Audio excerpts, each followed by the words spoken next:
하나님께서 주시는 말씀은 여호수아 5장 1절부터 12절까지입니다.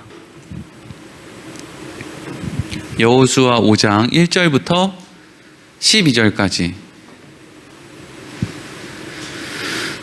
우리가 한 목소리로 읽도록 하겠습니다. 여호수아 5장 1절에서 12절입니다. 시작. 요단 서쪽의 아모리 사람의 모든 왕들과 해변의 가나안 사람의 모든 왕들이 여호와께서 요단물을 이스라엘 자손들 앞에서 말리시고 우리를 건너게 하셨음을 듣고 마음이 녹았고 이스라엘 자손들 때문에 정신을 잃었더라. 그때 여호와께서 여호수아에게 이르시되 너는 부싯돌로 칼을 만들어 이스라엘 자손들에게 다시 할례를 행하라 하시매 여호수아가 부싯돌로 칼을 만들어 할례 산에서 이스라엘 자손들에게 할례를 행하니라. 여호수아가 할례를 시행한 까닭은 이것이니 애굽에서 나온 모든 백성 중 남자 곧 모든 군사는 애굽에서 나온 후 광야길에서 죽었는데 그 나온 백성은 다 할례를 받았으나 다만 애굽에서 나온 후 광야길에서 난 자는 할례를 받지 못하였음이라. 이스라엘 자손들이 여호와의 음성을 청종하지 아니하므로 여호와께서 그들에게 대하여 맹세하사 그들의 조상들에게 맹세하여 우리에게 주라고 하신 땅 곧 젖과 꿀이 흐르는 땅을 그들이 보지 못하게 하리라 하시매 애굽에서 나온 족속 곧 군사들이 다 멸절하기까지 40년 동안을 광야에서 헤매었더라. 그들의 대를 잇게 하신 이 자손에게 여호수아가 할례를 행하였으니 길에서는 그들에게 할례를 행하지 못하였으므로 할례 없는 자가 되었음이었더라. 또 그 모든 백성에게 할례 행하기를 마침에 백성이 진중 각 처소에 머물며 낫기를 기다릴 때 여호와께서 여호수아에게 이르시되 내가 오늘 애굽의 수치를 너희에게서 떠나가게 하였다 하셨으므로 그곳 이름을 오늘까지 길갈이라 하느니라. 또 이스라엘 자손들이 길갈에 진쳤고 그달 14일 저녁에는 여리고 평지에서 유월절을 지켰으며 유월절 이튿날에 그 땅의 소산물을 먹되 그 날에 무교병과 볶은 곡식을 먹었더라. 또 그 땅의 소산물을 먹은 다음 날에 만나가 그쳤으니 이스라엘 사람들이 다시는 만나를 얻지 못하였고 그 해에 가나안 땅에 소출을 먹었더라. 아멘. 오늘은 수치를 떠나가게 하시다 하는 제목으로 함께 말씀을 나누도록 하겠습니다. 수치를 떠나가게 하시다. 숨이 차네요. 네. 천천히. 네. 마스크를 쓰고 설교를 해야 된다는 생각을 깜빡하고 너무 두꺼운 거라고 온 것 같아요. 추워서 따뜻한 걸로 하려고. 네. 여러분, 우리가 그 성경에서 우리한테 이야기하는 그러한 것들, 이런 것들을 다들 이제 나는 어느 정도 알고 있어 라고 이렇게 생각을 하는데 사실은 잘 몰라요. 왜 이걸 잘 모르냐 하면 되게 이렇게 순서대로 그리고 일목요연하게 또 여러 사람이 한결같이 이렇게 여러분들에게 정보를 드리는 게 아니라 여기서 얘기하는 사람은 이렇게 얘기하고 또 기독교 방송에서 얘기하는 사람은 이렇게 얘기하고 또 라디오에서 얘기하는 사람은 이렇게 얘기하고 부흥에 온 강사는 이렇게 얘기하고 또 목사는 이렇게 얘기하고 막 이렇게 같은 내용인 것 같은데도 그것을 여러 가지 방향에서 우리한테 이야기를 한단 말이죠. 그러다 보면 이거가 맞는 것 같기도 하고 저건 들은 것 같기도 한데 이게 잘 모르겠어요. 그래서 항상 이게 내가 알고 있다라고 이야기를 하려면 내가 누군가에게 이걸 설명할 수 있을까? 요거를 이제 한번 생각을 해봐야 되는 거예요. 내가 이걸 우리 자녀들에게 얘기해 줄 수 있을까? 그렇게 얘기해 줄 수 있으면 그건 내가 이제 아는 거죠. 근데 내가 누군가에게 이걸 알기는 아는데 목사님 이걸 얘기를 해주기는 너무 어려워요 하면 그건 사실은 모르는 거예요.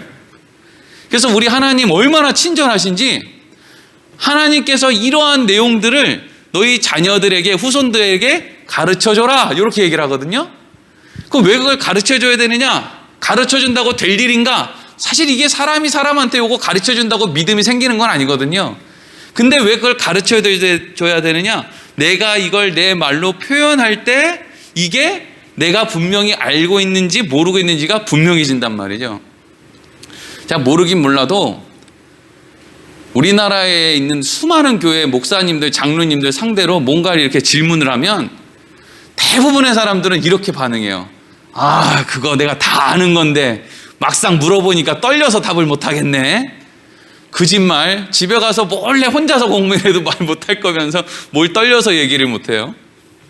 그러니까 여러분들 잘 듣는 것도 중요한데 내가 잘 들은 것을 사람 없을 때 이렇게 좀 나한테 다른 사람한테 설명하듯이, 물론 뭐 막 입으로 안 내도 되는데, 아, 예수를 믿는 건 뭘까? 이런 거야. 그냥 내가 스스로 이렇게 해보는 게 정말 중요한 것 같아요. 우리가 요즘 한참 전에 막 큐티 해야 된다고 막 그런 얘기 많이 했잖아요. 그래서 매일매일 이렇게 무슨 뭐 말씀을 읽고 그것에, 근데 제가 봤을 때는 학교에서 공부하는 것도 마찬가지거든요. 선생님이 가르쳐 줄 때는 큐티에서 그 책에 있는 거 읽을 때는 다 아는 것 같아요. 근데 막상 시험 칠 때는 생각이 하나도 안 나요. 그래서 공부 잘하는 애들은 자기가 잘 이해 못하는 것을 일부러 다른 애들한테 한 번씩 가르쳐 주는 애들도 있어요. 그렇게 가르쳐 줘 보면 이게 내가 알고 있는 건지 모르고 있는 건지, 어디를 내가 잘못 알고 있는 건지가 분명해지는 거예요.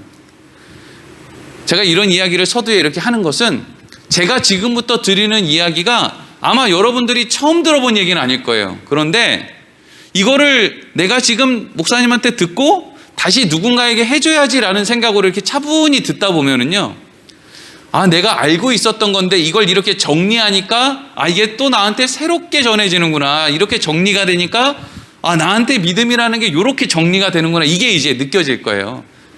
도대체 목사가 뭔 얘기를 하려고 서두가 저렇게 긴가. 제가 곰곰이 이 코로나 요 시기가 사실 목사들에게 있어서는 말씀을 묵상하기에는 정말 좋은 기간이에요.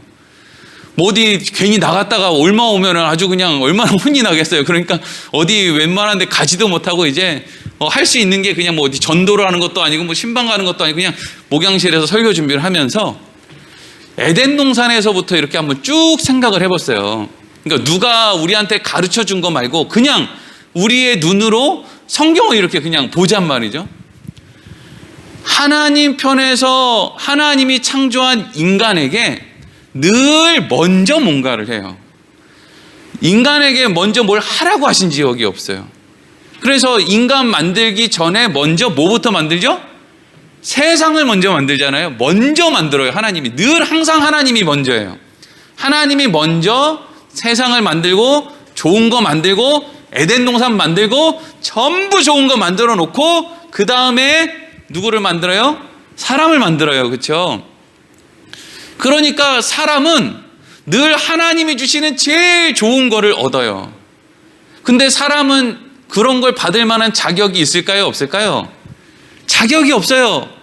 여러분, 이게 언제나 성경의 시작이에요. 하나님은 좋은 걸 주신다. 근데 우리는 그걸 받을 만한 자격이 있다 없다? 없다.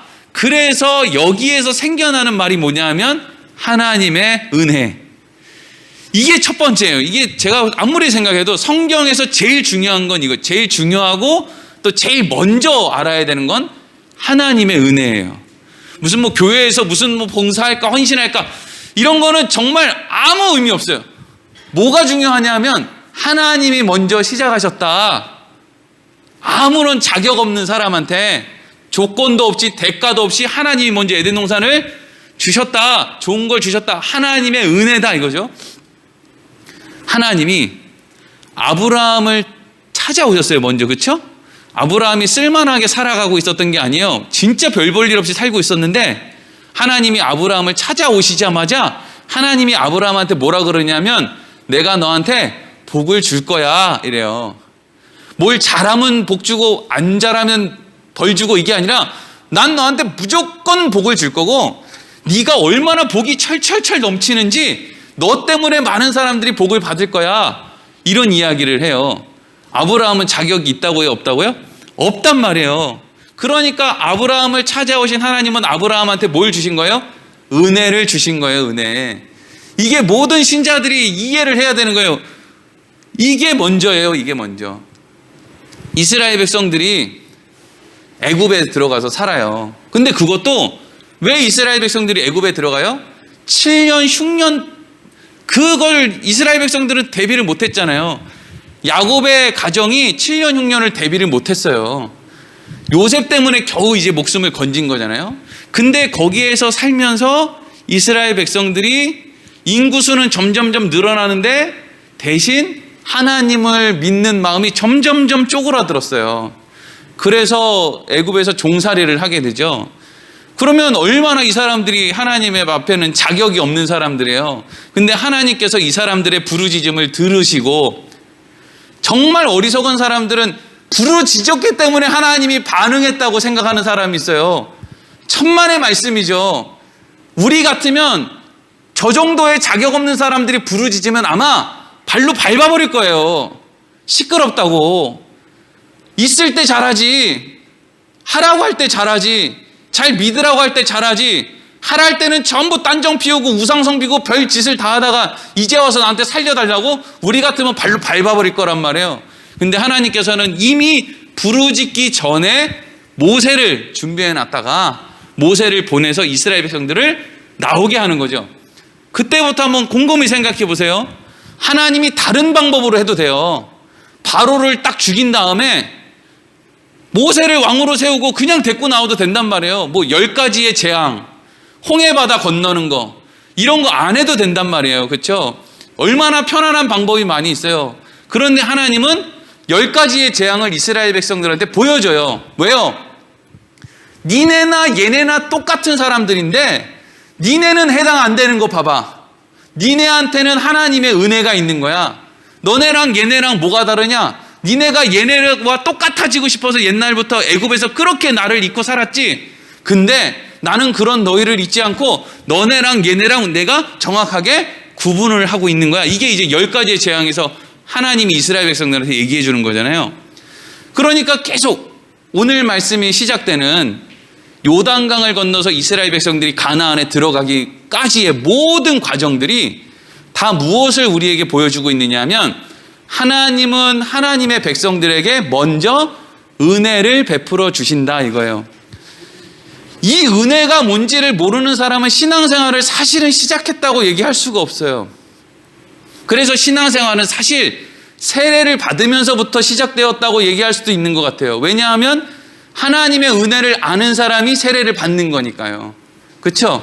그래서 이스라엘 백성들도 홍해를 건너서 요단강을 건너서 약속하신 땅으로 들어가잖아요. 그걸 건넜다는 게 뭐예요? 하나님의 은혜를 알게 되었다는 거죠. 자, 다시 정리를 해보세요. 그러면 하나님은 왜 먼저 이스라엘 백성들한테 은혜를 베풀어 주시느냐? 그 이유가 있어요.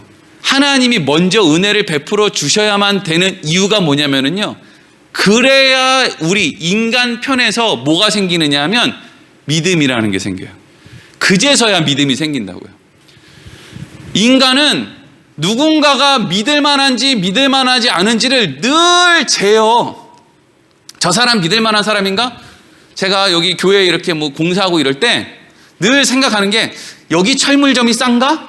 여기 철물점이 싼가? 저기 철물점이 싼가를 계속 재요. 그래서 여기보다 여기가 좀 비싸면, 아이 저분 좀 변했네, 나한테 바가지 씌웠나?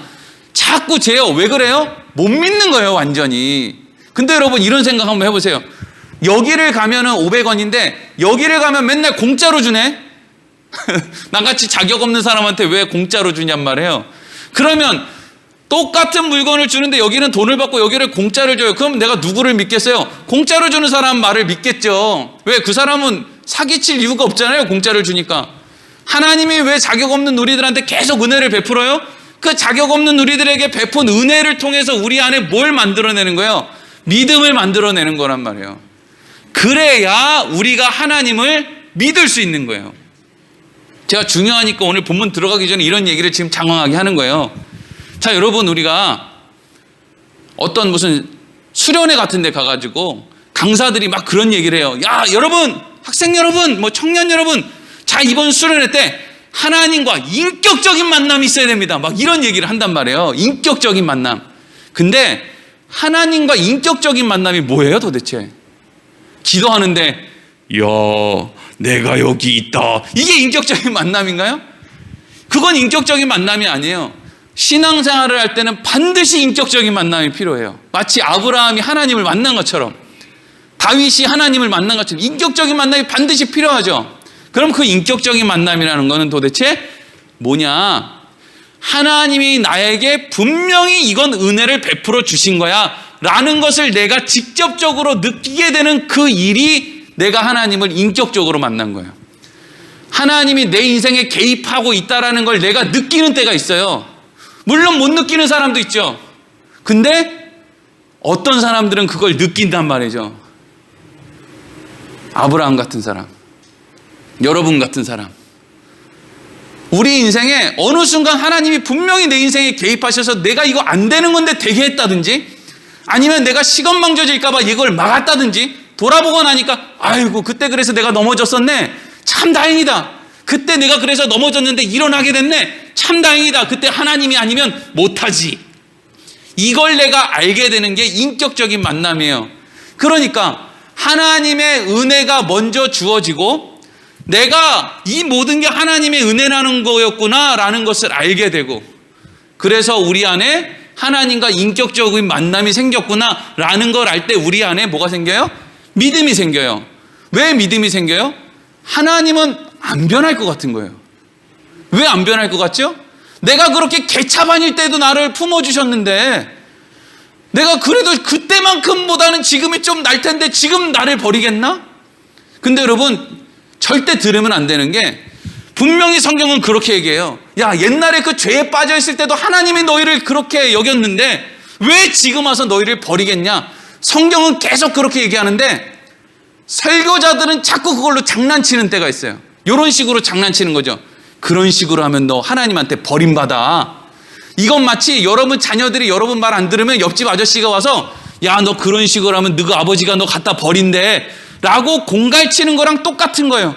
근데 오늘날 많은 교회들이 다 그 공갈치는 거에 넘어가가지고 자원하는 마음으로 봉사하고 헌신하고 하는 게 아니라 전부 하나님한테 버림받을까봐 그 공갈치는 얘기에 반응해서 뭔가를 한단 말이죠. 그러니까 하나님의 자녀가 아니라 전부 뭐예요? 종인 거예요, 종.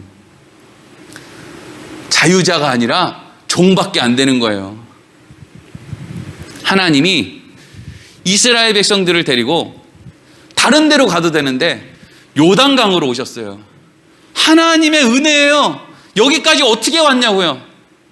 하루도 만나와 메추라기가 끊어진 적이 없어요. 우리는 하나님의 은혜를 너무 금방 까먹어요. 아주 그냥 신기할 정도로 금방 까먹어요. 하나님 내 목숨까지도 내어놓겠습니다 라고 울고불고 콧물이 막 땅에 줄줄 흘릴 정도로 막 울고불고 해놓고 돌아서면 어이구 내가 저 인간 때문에 못 살아. 이게 여러분 우리의 연약한 모습이 어쩜 그러는지 모르겠어요. 이스라엘 백성들 뭐라고 할 게 없어요. 맨날 만나와 메추라기를 먹으면서 이스라엘 백성들은 불평과 원망이 가득했어요. 그럼 우리 이런 생각할 수 있잖아요. 그러면 하나님 불평과 원망 안 생기게 제때제때 좀 잘 채워주시지. 왜 먹을 게 간당간당할 때까지 안 채워주실까? 물이 떨어질랑 말랑 할 때까지 왜 물이 안 채워지게 해주실까? 하나님의 은혜라는 걸 알려줘야 되잖아요. 몸이 안 아파 본 사람이 어떻게 자기가 건강한 게 감사하다는 걸 알 수 있어요. 이스라엘 백성들에게 음식이 떨어질랑 말랑 할 때 먹을 게 생겨야 하나님이 채워주셨구나, 이거를 공급받았구나, 이거를 알죠. 그냥 어느 정도 선이 되면 쌀통이 그냥 무조건 찬다 이러면 사람들이 누가 하나님이 주셨다고 생각해요? 자연적으로 그런가 보다 이러고 생각할 거 아니에요. 하나님은 늘 우리에게 하나님은 은혜를 베푸시는 분이라는 걸 알려줘요. 그리고 우리 안에 그걸 바탕으로 해서 하나님의 은혜를 바탕으로 해서 그 위에 믿음이라는 것이 생겨날 수 있도록 하나님이 만들어 주시는 거예요. 이걸 여러분 우리 이 장로교에서 얘기하는 예정론의 예정이라고 이야기를 하는 거예요. 그러니까 이해만 잘하면 이게 감리교든 장로교든 뭐든 이게 교파에 따라 달라지는 게 아니라 모든 것은 다 어디에서 선행되는 거예요? 하나님으로부터 선행되는 거예요. 우리가 선한 일을 하는 것도 결국에는 선한 일을 하게 되는 과정 속에서 하나님이 우리 인생을 끌어다 놨기 때문에 우리에게 선한 행동이라는 반응이 나타나는 거지, 그냥 태어나자마자 선한 행동으로 가는 사람이 어디 있겠습니까? 그러니까 우리에게 있어서 모든 것을 만들어내시는 하나님이 내가 태어날 때부터 죽을 때까지 나를 이런 모양으로 살아가게끔 나에게 하시는구나. 이게 예정이라는 거예요. 나 30분 동안 본문에 안 들어갔네. 그래서 어쨌든 하나님께서 이스라엘 백성들을 요단강을 건너서 가나안 땅에 들어가게 하셨어요.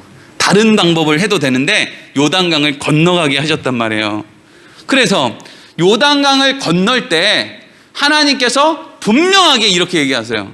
여호수아 4장 6절 7절 읽겠습니다. 시작.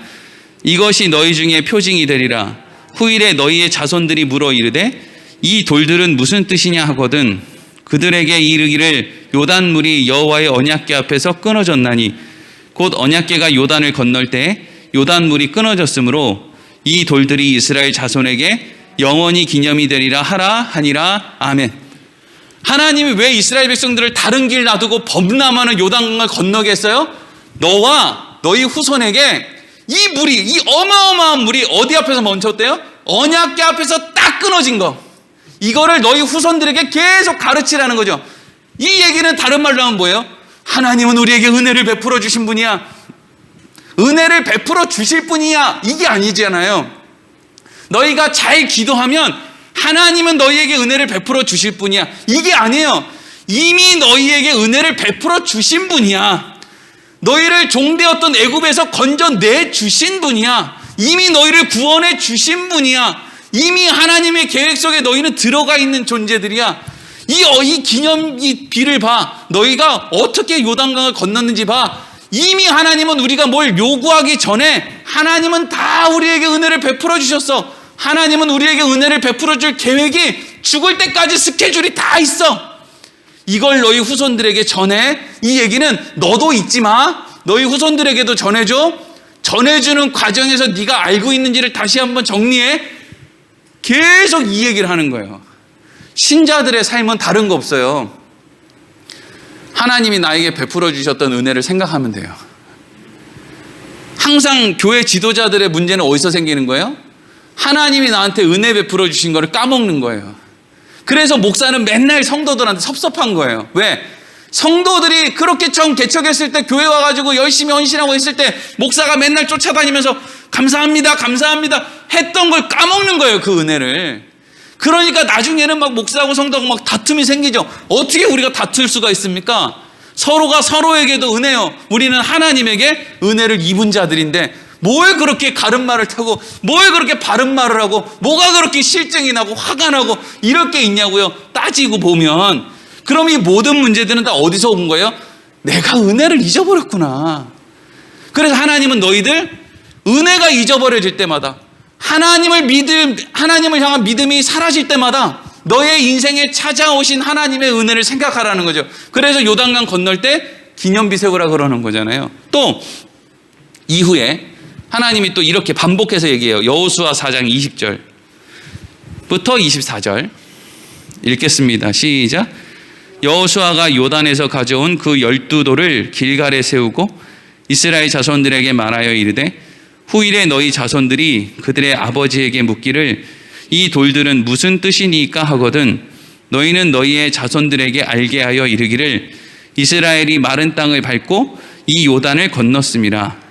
너희의 하나님 여호와께서 요단물을 너희 앞에서 마르게 하사 너희를 건너게 하신 것이 너희의 하나님 여호와께서 우리 앞에 홍해를 말리시고 우리를 건너게 하심과 같았나니 이는 땅의 모든 백성에게 여호와의 손이 강하신 것을 알게 하며 너희가 너희의 하나님 여호와를 항상 경외하게 하려 하심이라 하라. 아멘. 앞서서도 얘기했는데 또 다 끝난 다음에 이제는 그 요단강 안에 있던 언약궤를 메고 있던 제사장들까지 다 올라온 다음에 그 다음에 이제 말씀을 하시는 거예요. 뭐라고 말씀하시느냐면 이 모든 것들을 너희 후손들에게 전하라는 거죠. 이 모든 것이 뭔데요? 하나님이 우리에게 은혜를 베풀어 주셨다. 홍해에서도 은혜를 베풀어 주셨는데 요단강에서도 똑같이 은혜를 베풀어 주셨다. 그래서 우리는 두 가지를 분명히 알아야 된다. 첫 번째는 24절에 여호와의 손이 강하신 것을 알아야 된다. 여러분, 우리는 신앙생활할 때 뭘 알아야 돼요? 하나님 전능하시다, 이걸 알아야죠. 하나님의 전능하심을 도무지 못 믿으니까 그놈의 짐승의 표에 벌벌 떠는 거 아니에요.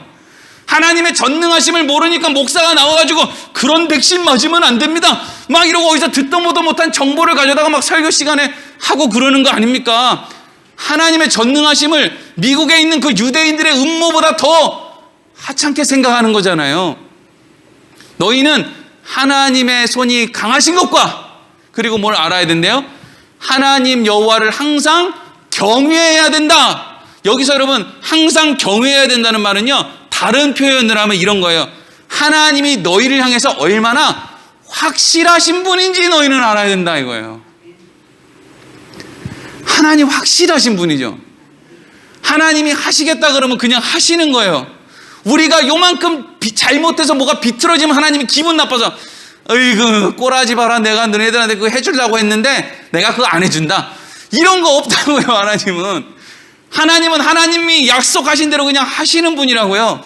하나님의 강한 손과 그 하나님이 우리에게 얼마나 확실하신 분인지, 다른 표현을 하면 믿을 만한 분인지 너희는 알아야 된다.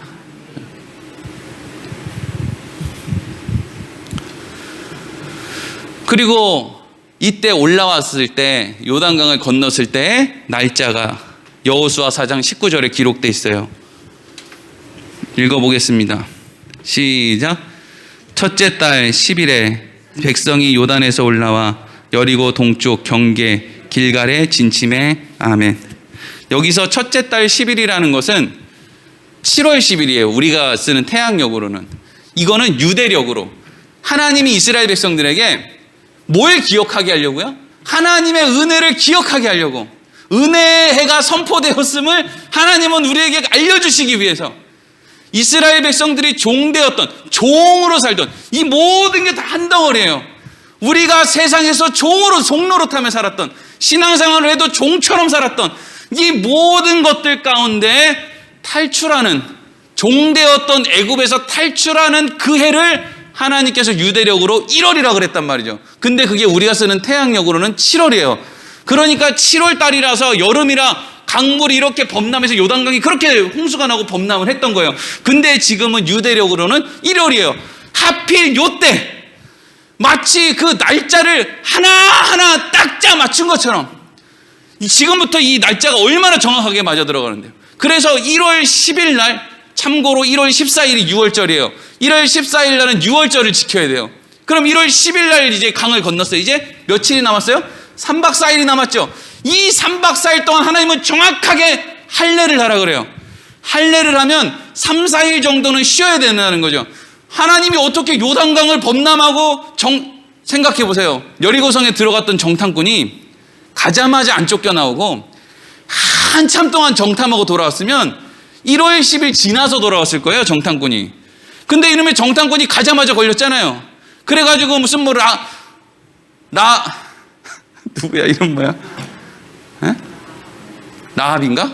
네. 자꾸 라반이라 그래. 라반은 나 큰일 났네 이거. 라반은 요셉 외먹이, 아니 야곱 외먹인 사람이 라반인데 자꾸 믿음의 여인 라반 이러면 웃기잖아요. 그렇죠? 라합을 만나고 말이죠. 그래가지고 겨우겨우 나왔잖아요. 근데 그 날짜와 그리고 나서 돌아오자마자 여호수아가 그럼 이제 들어가자 이래서 간 날짜와 여리고 그 요단강이 갈라진 날짜와 다 하고 나서 건너서 딱 보니까 그때가 1월 10일이었다는 거예요. 그리고 3일 동안 할례 받고 6월절 지키고 들어가는 거예요. 야, 이게 뭐야? 하나님은 다 계획이 있구나. 네? 사람들이 재미난 얘기로 그런 거 많이 했었어요, 얼마 전에. 너는 다 계획이 있구나. 너는 다 계획이 있구나. 하나님 다 계획이 있으시군요. 근데 하나님은 지금 누구에게 계획이 있는 거예요? 말 잘 듣는 사람들한테 계획이 있다는 거예요? 아니죠. 이런 세상에 말 안 들어 처먹는 인간들이 이렇게 있을까? 40년 동안 뺑뺑이를 돌려도 도무지 변하는 것이 없는 이놈의 인생들 말이죠. 근데 그 인생들이 그런 모양이지만 하나님은 그 인생들에게 은혜를 덮어주시고 그 은혜가 덮어져 있는 그 사람들의 삶에 계획이 있다는 거예요. 여러분들 돌아가실 때까지 하나님이 이 땅에 여러분들에게 대한 계획이 있어요. 놀랍죠? 나이 먹었다고 할 일이 없는 게 아니에요. 그냥 하나님의 계획이 그 안에 있어요. 누구를 오늘 만나든, 내가 오늘 우체국 아저씨를 만나든, 내가 오늘 무슨 누구를 만나든, 내가 오늘 수요일날 교회에 나오든, 뭘 하든, 봉고차에서 무슨 얘기를 하든, 뭘 어떤 행동을 하든, 그런 여러 가지가 전부 다 복합적으로, 그래서 정확하게 그날 1월 10일 날 요단을 건넜단 말이에요. 그런데 요단을 딱 건넜어요. 1월 10일이에요. 근데 건너자마자 무슨 말씀이 나와요? 1절. 오늘 본문 1절. 읽겠습니다. 시작. 요단 서쪽의 아모리 사람의 모든 왕들과 해변의 가나안 사람의 모든 왕들이 여호와께서 요단물을 이스라엘 자손들 앞에서 말리시고 우리를 건너게 하셨음을 듣고 마음이 녹았고 이스라엘 자손들 때문에 정신을 잃었더라. 아멘. 이스라엘 백성들이 요단강 건너온 걸 가나안 사람들이 알아요, 몰라요? 다 알아요. 지금처럼 무슨 드론 띄우고 헬기가 촬영하고 막 어마어마한 사람들이 무슨 취재를 하고 그런 거 아니잖아요.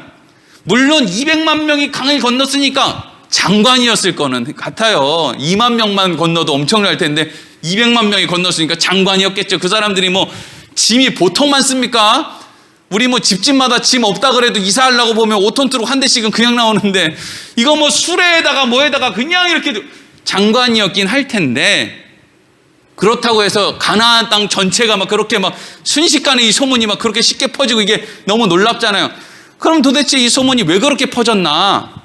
지난 시간에 얘기하려다가 갑자기 생각이 안 나서 얘기를 못했는데 여호수아 3장 16절에 이렇게 기록되어 있어요. 읽겠습니다. 시작.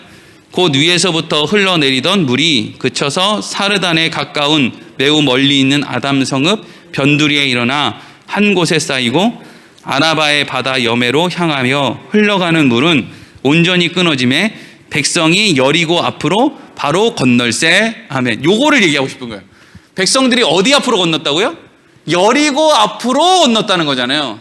그러니까 이게 지금 여기서 백마강을 건너면 바로 부여경찰서가 나오는 그러니까 부여경찰서가 여리고면 여기서 그냥 다리 그 밑으로 해가지고 그냥 그대로 건너가지고 그냥 부여경찰서까지 갔다는 얘기예요. 바로 건너자마자. 그러니까 여리고성에 살았던 사람들이 정탐꾼이 왔다 간 거 알잖아요. 그럼 정탐꾼이 왔다 간 걸 알았기 때문에 그 정탐꾼이 왔다 간 걸 안 여리고의 왕이 뭘 했겠습니까? 이제 경계병을 세웠겠죠. 당연한 거잖아요. 그렇죠? 경계병을 세웠겠죠. 요단강 주변에 경계병을 세우고 또 어디 여기저기에 경계병을 막 세웠겠죠. 근데 이건 경계병이 눈을 감고 있지 않은 한 200명이 요단강을 건너는 걸 어떻게 못 보냐고요. 그것도 저 밑으로 어디 숨어서 오는 것도 아니고 그냥 정면으로 그냥 그 길로 들어오는데 어떻게 그걸 못 보냐고요. 그러면 이제 여기서부터 중요해요. 그러면 그 200만 명이 이 요단강을 건너고 엄청난 기적을 뚫고 여리고성으로 오고 있으면 우리의 상식으로는 여리고성에 사는 사람들은 어떻게 해야 돼요? 도망가야 되잖아요. 그게 상식이잖아요. 요단강이 그렇게 범람했던, 아무리 지네들이 큰 성에 있고 아무리 지네들이 군사력이 대단해도 요단강이 그렇게 범람해서 홍수가 나서 막 난리가 났는데 그게 마른 땅처럼 딱 끊어지고 거기를 200만 명이 마른 땅을 그대로 건넜단 말이에요. 처음에는 경계병이 그런 얘기를 했을 때 아마 여리고성에 있었던 사람들이 대부분 못 믿었을 거예요. 무슨 얘기냐? 어떻게 저 범람하는 저 물이 어떻게 마르냐? 백마강이 어떻게 반으로 쪼개지냐? 야, 거짓말하지 마라. 그리고 가서 다 봤을 거예요. 우와 막 이랬을 거예요. 왕도 봤을 거예요. 근데 이게 여러분 중요한 건데 이게 인간의 한계예요. 우리는 죽은 뒤에 어떻게 되는지 몰라요. 내 인생 한 치 앞도 모른다는 거 사람들 다 알아요. 근데 문제는 뭐냐면요, 그냥 막연하게 잘 되겠지 라고 하는 생각에서 모든 사람들이 다 그 범주 안에서 살아가요. 원래 상식은 그 정도로 기적을 행하고 요단강을 건너서 200만 명이 넘어오면 도망가야지. 여리고성이 있으면 어떻게 도망가야죠. 어떻게 이겨요 지네들이. 아무리 여리고성이 튼튼하다고 해서 문 잠그고 있는다고 상식적으로 이게 요단강이 마르는 것도 대단한데 그걸 가르고 왔다고요. 그리고 라합 얘기하는 거 보세요. 니네들이 하는 게 아니라 니네들을 보호하는 신이 너희들을 그렇게 했다는 거 우리가 또 들었다 이 얘기잖아요. 그러면 요단강을 그렇게 가르고 왔다는 건 뭐예요? 신이 저들과 함께 한다는 얘기잖아요. 그럼 도망가야지. 죽은 다음에 어떻게 될지 모르면 뭔가 대책을 세워야지. 한 치 앞도 모르는 인생을 살아가고 있으면 뭔가를 대책을 세우고 살아야지. 근데 대부분의 사람들은 어떻게 그냥 살고 마느냐면 자기 집 문 걸어 잠그고 자기가 가지고 있는 생각의 범주에서 그냥 생각을 걸어 잠그고 그냥 나는 맨날 달님한테 정한수나 떠나고 비면 될 거야 라고 하는 막연한 그 생각 속에 그냥 자기 뭔가의 마음을 걸어 잠그고 그냥 거기에 숨어 살다 죽는다고요. 그게 모든 인생들의 모습이에요. 숨어 살다 죽어요.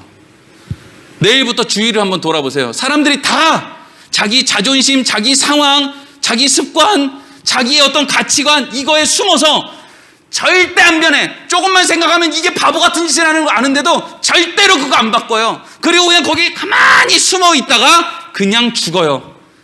예수 믿으라 그러면 안 믿어요. 아니요, 못 믿어요. 거기 안에 들어가 있거든요. 그래서 여리고성에 사는 사람들은 문 걸어 잠그고 그 성이 무너질 때까지 그냥 잘 되겠지, 그냥 지나가겠지, 어떻게 되겠지 라고 하는 그거 하다가 발 동동거리다 죽어요. 하나님이 그렇게 살아가는 인생들을 이 이후에 오늘 제목도 그렇지만 뭐라고 한마디로 정리하느냐면 수치스럽다 그래요. 수치스럽다는 이야기 안에는 무슨 의미가 담겨 있냐면 짐승과 다를 바가 없다는 거예요. 사람 보고 짐승 같다 그러면 수치잖아요. 그게 사람은 다르지 짐승이랑 다르잖아요. 근데 짐승이랑 그 사람이랑 그 어느 공간에 숨어서 그냥 죽을 때까지 그렇게 살다가 그냥 죽게 되는 그런 형편에 있는 사람을 하나님은 수치스럽다 그래요. 짐승과 다름이 없다라고 얘기하는 거예요. 그래서 2절부터 5절 이어지는 말씀 보겠습니다. 시작.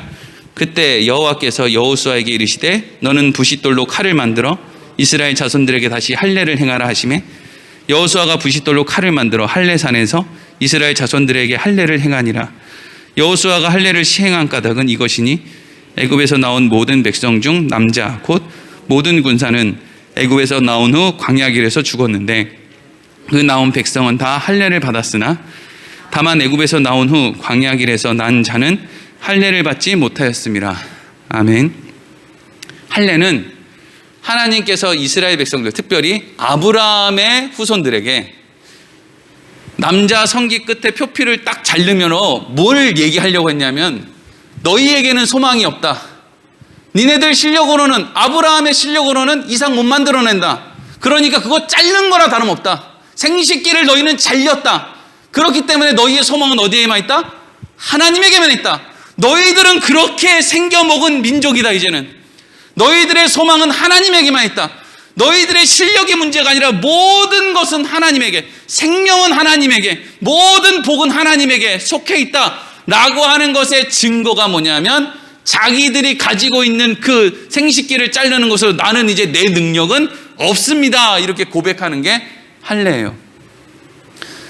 그래서 이스라엘 백성들을 하나님이 가나안 땅에 들어가기 전에, 그런데 지금 생각해보면 이제 전쟁을 앞두고 있는데 전쟁에 참여할 남자들이 전부 다 할례를 받고 그냥 전부 다 천박에 누워있으면 누가 전쟁을 합니까? 근데 하나님께서 할례를 하라고 백성들한테 얘기를 할 때 이미 여리고성에 있는 사람들은 싸울 마음이 없는 거예요. 요단강 건너오는 거 봤거든요.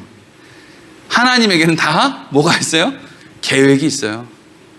하나님이 뭘 하라고 하면 왜 그걸 하라고 하실까? 이걸 생각해야지. 이거 하다가 우리 죽으면 어떡하지? 그건 하나님이 책임을 지는 거죠. 여리고성에 있는 사람들은 할례 받는 상황이라고 해서 우리를 공격할 형편이 아니에요. 지금 하나님이 허락하지 않으면 여리고성에 공격을 못 한다고요. 하나님이 이스라엘 백성들에게 할례를 행해라. 다시 한번 뭘 말씀하시는 거예요? 너희는 내 손에 있다. 너희의 소망은 나에게 있다. 너희의 생명은 나에게 있다. 근데 이게 하나님이 보셨을 때는 어떠하냐 하면 9절. 오늘 9절 읽겠습니다. 시작. 여호와께서 여호수아에게 이르시되 내가 오늘 애굽의 수치를 너희에게서 떠나게 하였다 하셨으므로 그곳 이름을 오늘까지 길갈이라 하느니라. 아멘. 하나님께서 이스라엘 백성들에게 할례를 행하라고 딱 명령하신 다음에 뭐라 그래요? 너희들에게 수치가 떠났다. 무슨 수치가? 애굽에서의 수치가 떠났다. 애굽에서의 수치가 뭐예요?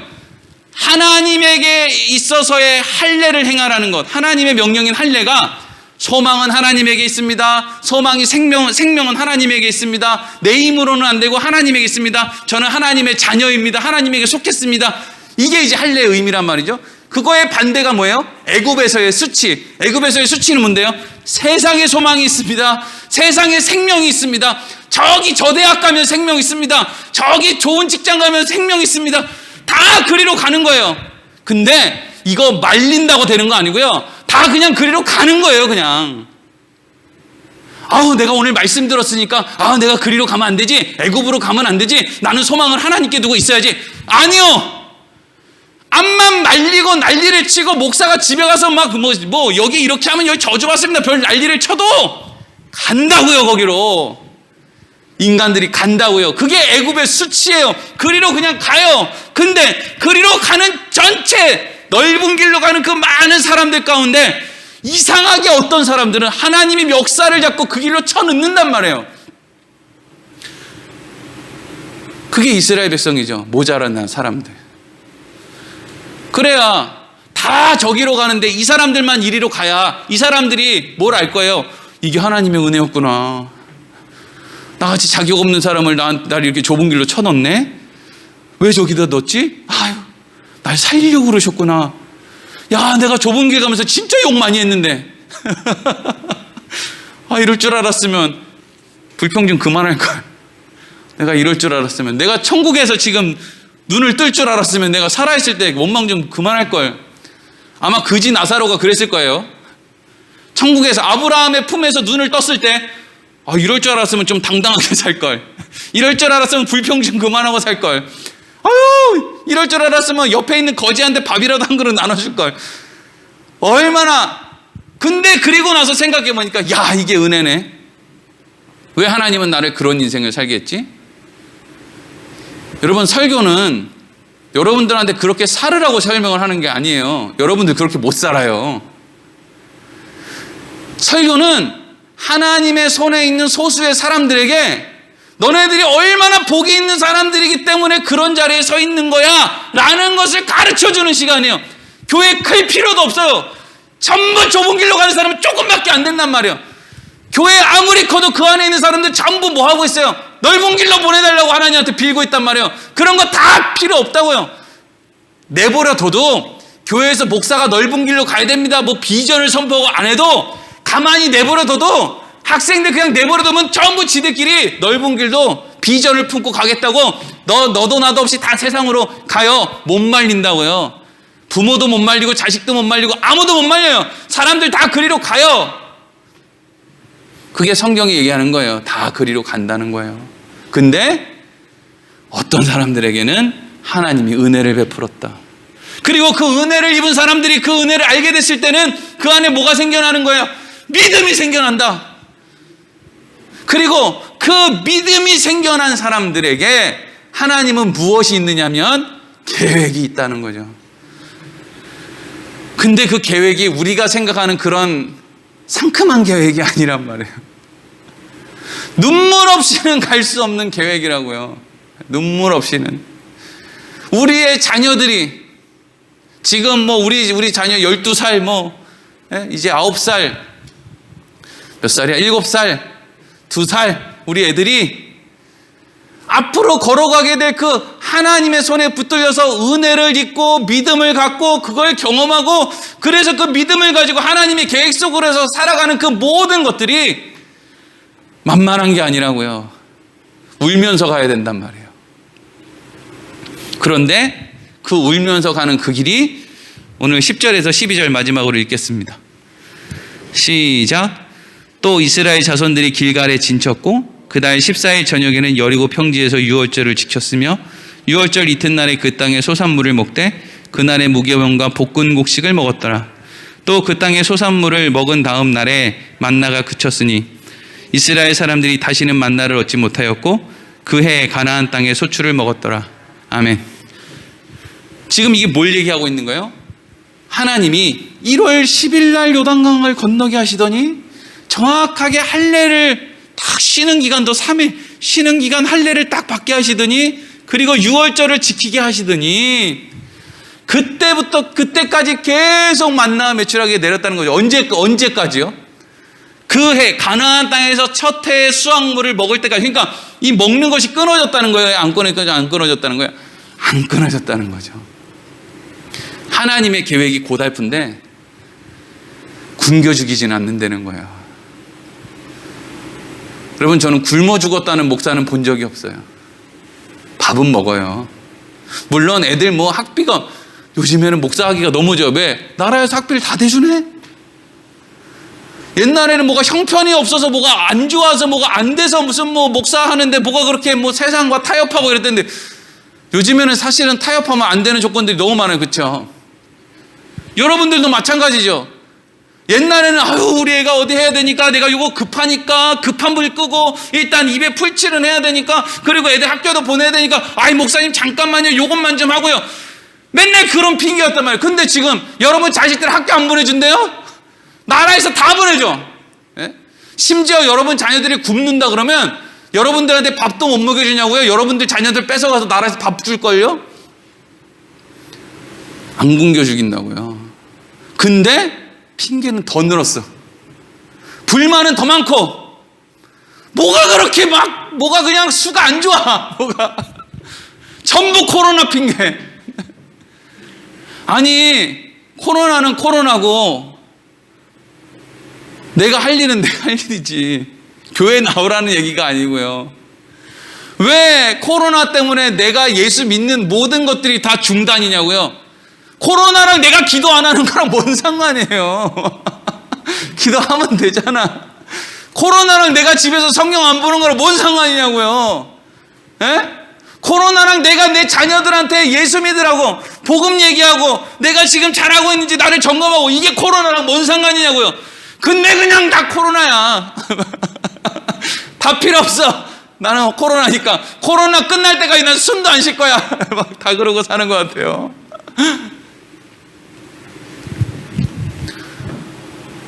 하나님의 말씀을 보면 볼수록 옛날에 제가 우리 교회 담임 목사님, 저 교회 담임 목사님한테 들었던 그 설교가 아니라 그냥 제 눈으로 보는 그냥 창세기부터 요한계시록까지의 말씀을 계속 보면 볼수록 와, 예수 믿는 게 기가 막힌 거네.